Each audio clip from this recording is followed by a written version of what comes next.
tous, ici Victor Benadoret en direct de chez Ruby Mardi, j'espère que vous allez bien. Aujourd'hui, donc, je voulais continuer cette série de vidéos sur les diamants et vous en dire un peu plus sur comment le prix du diamant est déterminé sur le marché. Je pense que c'est un élément assez important dont il faut vous parler parce que beaucoup de gens, dans le cadre du clash diamant naturel contre diamant laboratoire, parle de la conservation de la valeur du diamant naturel, un peu comme si c'était une valeur intrinsèque ou une propriété intrinsèque au diamant naturel. Et en fait, je trouve que c'est un peu hypocrite. En fait, il y a un peu des raisons à pourquoi il y a une conservation de la valeur. C'est qu'il y a beaucoup d'intervenants qui contrôlent le marché, mais on l'a pu voir ces deux, trois dernières années, il y a eu il y a à peu près 35-40% de baisse de prix. Donc pour une conservation de la valeur, je trouve que c'est pas forcément le meilleur argument. Il y a un autre point que je trouve aussi un petit peu hypocrite, et c'est vraiment important de vous en parler. Quand on parle de conservation de la valeur dans les diamants naturels, on parle de conservation de la valeur à l'achat et non pas à la revente, ce qui est selon moi un peu hypocrite. C'est important pour, je ne sais pas dénigrer personne, encore moins dénigrer le diamant, qui est un produit que j'adore personnellement et qui est vraiment propice à la joaillerie. On fait des très très beaux bijoux en diamant, je ne vais pas vous l'apprendre. Mais je trouve que c'est important d'avoir un discours franc avec les clients. Et quand ils déterminent leur budget, vous leur dire que c'est une dépense et que c'est pas un investissement quand vous achetez un diamant. C'est important de le savoir parce qu'il y a certaines personnes qui perçoivent le diamant encore comme la conservation, comment dire, une valeur qu'on acquiert et qu'on donne un peu comme une dot rendue là. C'est plus un cadeau, mais c'est une valeur qu'on transmet. Et je trouve que c'est un peu hypocrite parce que les gens qui vous vendent les diamants ne vont jamais être ceux qui vous voulez racheter. Il y a des fois des grandes maisons qui vous proposent des buybacks, ça veut dire que vous achetez une pierre de 1 carat, vous revenez quelques années après, ils vous l'échangent contre une pierre de 2 carats. Mais dans ce cas de figure, vous pouvez être certain que vous avez acheté votre diamant, mais facilement 2 fois le prix du marché pour qu'il puisse faire ce genre de retour. Il n'y a aucun diamantaire, aucun confrère à moi qui va vous racheter votre diamant à un prix supérieur du marché. D'autant plus que, en plus de ça, le prix du diamant a baissé de 35 à 40%. Donc quand vous achetez un diamant, c'est vraiment une dépense, c'est pour vous faire plaisir.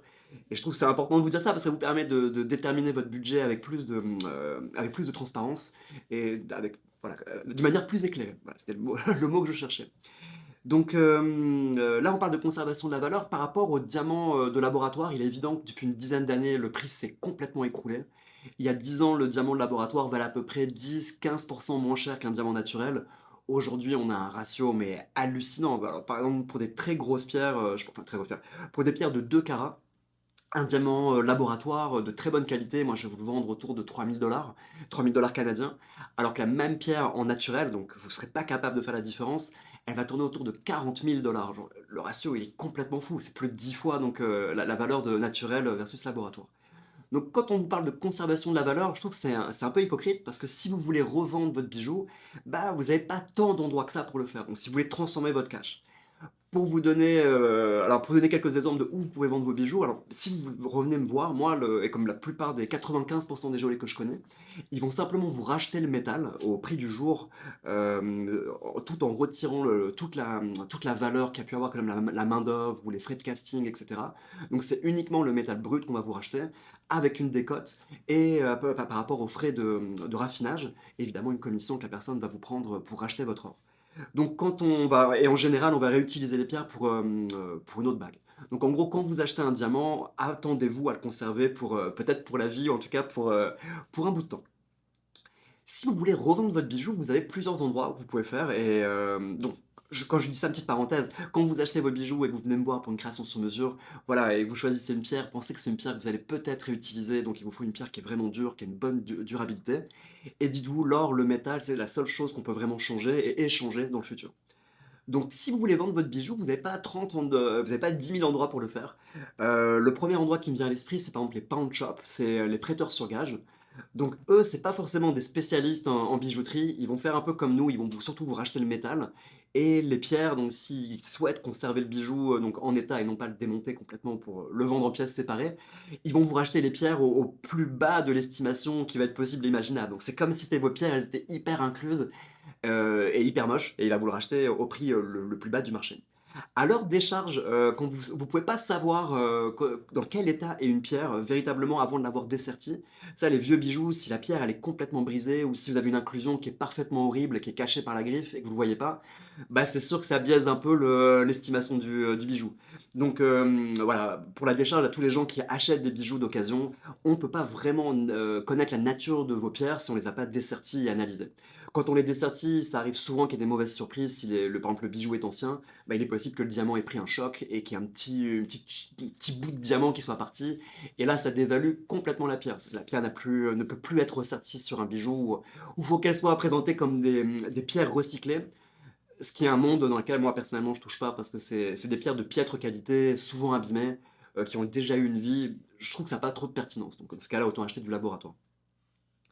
Donc là, c'est le prêteur sur gage. Donc eux, ils vont vous le racheter au plus bas du marché, surtout le prix du métal avec une décote. Attendez-vous à, si vous regardez le prix de l'or, en général, les pawn shops vous prennent au moins 50% de ce prix-là. Et tout ce qui est main-d'œuvre, créativité, expérience client, que vous avez pu payer dans le bijou, oubliez ça. Ça va être, ils vont pas le prendre en compte. Le deuxième endroit où vous pouvez vendre votre bijou, bah, c'est en fait les antiquaires. Alors les antiquaires, pour eux, c'est quand même une certaine responsabilité de prendre votre bijou. Eux, ils vont le mettre sur leur assurance. En général, un antiquaire, bah, faut pas être trop pressé si vous voulez vendre votre bijou. Ensuite, il faut trouver un antiquaire bah, qui accepte tout simplement de prendre votre pièce. Et comment dire, bah, lui, il faut qu'il le mette dans sa collection. Et ça va un petit peu dépendre de la personne à qui vous adressez. Souvent, c'est des gens qui sont dans des marchés aux puces, donc une fois de plus, faut pas être trop pressé pour la vente. Eux prennent en général 50% de commission. Donc en termes de fluidité, c'est pas super, c'est pas le top. C'est le moins qu'on puisse dire. Et surtout par rapport à l'assurance, hein, j'en disais un petit mot, un antiquaire qui se respecte doit quand même de mettre ça dans son livre d'inventaire et doit assurer votre bijou. Donc quand vous laissez en consignation un bijou à un antiquaire, bah, il prend quand même une responsabilité. Pour ma part, on a un atelier de création de bijoux sur mesure et on a une bijouterie qui représente des designers indépendants. On ne fait pas de bijoux anciens. Certaines personnes le font, mais nous on le fait pas. On fait que des bijoux neufs. Donc on ne serait pas la bonne personne pour ce genre de service, par exemple. Donc il faut vraiment vous trouver vos contacts et c'est pas forcément évident. Un autre biais pour vendre vos bijoux, bah, c'est les petites annonces Marketplace, Facebook, Kijiji, à vos risques et périls, aller rencontrer les gens dans des lieux publics, leur présenter les bijoux, faire des transactions en cash, si vous êtes confortable de le faire, pas de problème, mais bon, c'est pas quelque chose qui est recommandé, ou dans une logique de conservation de la valeur pour transformer votre bien en argent, bah, vous voyez que c'est pas forcément le plus facile ou le plus fluide, ou en tout cas le plus rassurant. Un autre biais pour vendre vos bijoux et qui peut être pas mal du tout, mais en fait assez stressant et immédiat, c'est les ventes aux enchères. Alors les ventes aux enchères, pour avoir eu l'occasion de mettre pour travailler pour quelqu'un qui avait plusieurs lots à mettre en vente, les ventes aux enchères, il faut comprendre quand vous êtes vendeur, c'est pas vous le client dans la vente aux enchères. Le client, c'est celui qui lève la main et qui réenchérit et qui paye le premium à la maison de vente. C'est important pour vous de le comprendre, ça veut dire que quand vous arrivez avec votre bijou et que vous avez dépensé, je sais pas, 30, 40 000 dollars sur une très grosse pierre, imaginez que vous avez acheté un diamant de 2 carats, vous avez voulu avoir un bon deal, donc vous avez pris une pierre SI1, SI2, donc elle a des inclusions et ça se voit. Vous avez voulu encore plus couper sur le budget, donc vous avez pris une couleur qui est un peu jaunâtre, donc vous avez vraiment privilégié le poids et la grosseur de la pierre par rapport à la qualité, donc vous avez une pierre qui est, je sais pas, I par exemple, donc vous avez une pierre SI2I pour une pierre de 2 carats, chez un marchand, vous avez dû la payer, bah, je sais pas, autour de 20 000 dollars. quand vous allez vouloir la revendre dans une vente aux enchères, attendez-vous à 3 000 dollars, 4 000 dollars maximum pour la mise en vente. Ensuite, vous avez votre prix de réserve, donc ça c'est le prix secret que vous avez avec la maison de vente, sur lequel vous allez accepter de vendre. Mais en général, ils le font pas très loin du prix du prix de départ pour être compétitif. Une fois de plus, vous n'êtes pas le client. Le client, c'est celui qui réenchérit, et vous connaissez pas le rapport entre la maison de vente et les clients qui achètent, qui mettent vraiment le cash sur la table. Ce que je veux vous dire, c'est que les maisons de vente, c'est hyper stressant. Il y a des gens qui mettent des très grosses pièces aux ventes aux enchères. Ça part même pas à 10% du prix qu'ils l'ont acheté. Et le lot part extrêmement vite à la vente. C'est important pour vous de comprendre ça parce qu'on voit toujours dans les ventes aux enchères les diamants qui sont partis à des millions de dollars avec un réenchérissement, enfin dire des gens qui réenchérissent de manière continue. Mais c'est assez rare et quand vous avez, ça c'est pour les lots exceptionnels. Si vous avez des lots qui ne sont juste en dessous d'exceptionnels, bah, c'est assez commun. Alors, j'aime faire un point là-dessus, c'est que si vous achetez des bijoux qui sont ultra classiques, que vous avez misé sur le poids au détriment de la qualité, et que vous avez une fois plus fait un design très classique, il y a peu de chances que ça lève de l'intérêt, et vous allez surtout susciter de l'intérêt pour des gens qui ne veulent pas dépenser d'argent.